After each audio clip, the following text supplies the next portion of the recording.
안녕하세요 친구들. 오늘은 2단원의 두 번째 시간입니다. 우리 지난 시간에 황금 사과를 읽고 이야기에 관련된 질문을 만들어 봤었죠. 그래서 질문을 통해서 이야기의 핵심 내용을 정리해 봤는데, 오늘은 이야기의 흐름에 따라서 요약하는 과정, 그 과정에서 어떤 것들을 배울 수 있는지 함께 공부해 보도록 합시다. 자, 그럼 오늘 수업 시작하겠습니다. 네, 지난 시간에는 내용을 확인하는 것에 조금 더 중점을 뒀다면, 오늘은 이야기 속 사건의 흐름에 조금 더 중심을 둘 거예요. 네, 그러려면 여러분들이 황금 사과 이야기를 조금 더 자세히 알 필요가 있기 때문에 책 읽기로 오늘 활동을 시작해 보도록 하겠습니다. 다시 한번 지난 시간과 같이 책을 함께 읽어주시고요. 책을 읽는 페이지를 충분히 다 못 읽었을 경우에는 일시정지 눌러주시고 책을 읽으시면 되겠습니다.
자, 우리 황금사과 이야기를 읽었는데요.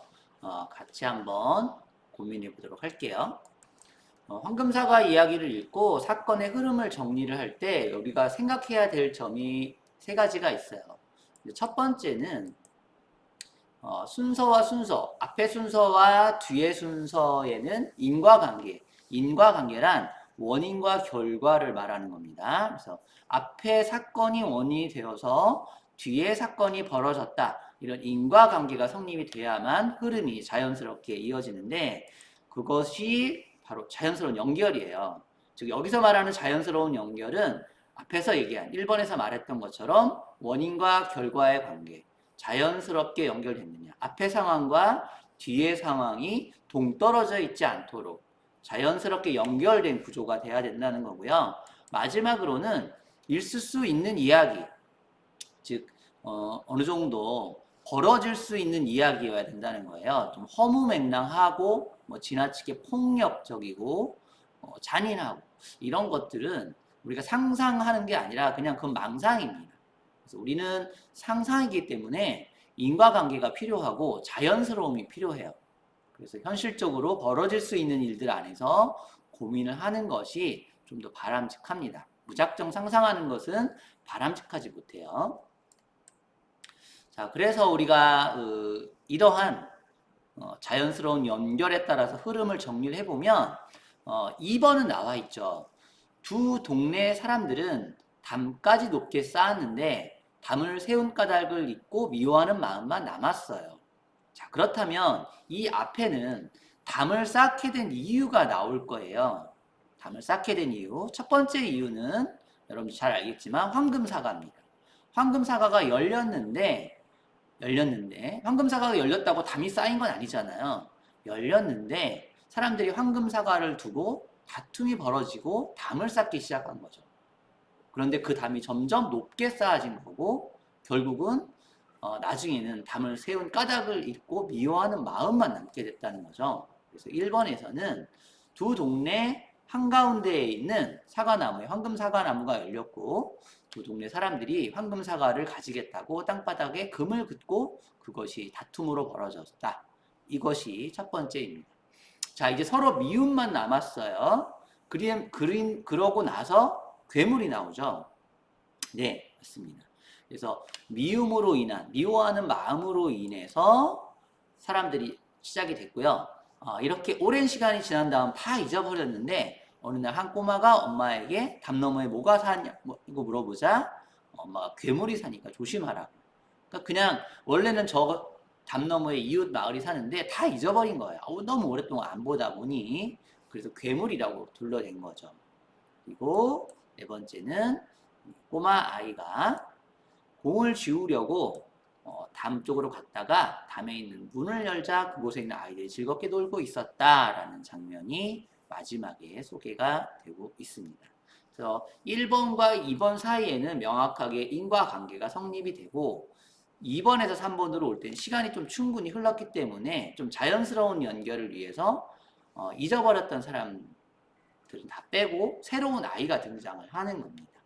그리고 그 아이가 문틈으로 들여다보는 좀 자연스러운 장면이잖아요. 있을 수 있는 얘기 이런 것들을 자연스럽게 영청이 되고 있습니다. 자, 여러분들이 이어질 이야기를 이제 상상하기도 할 텐데요.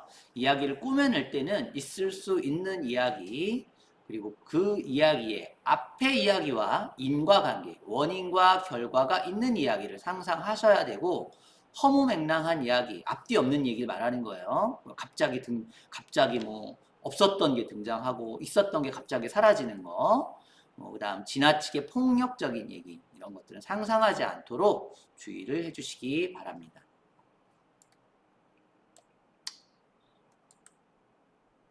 자, 우리 한번 이야기에 이어질 내용 중에 두 동네 사람들의 관계는 앞으로 어떻게 될까요?인데요.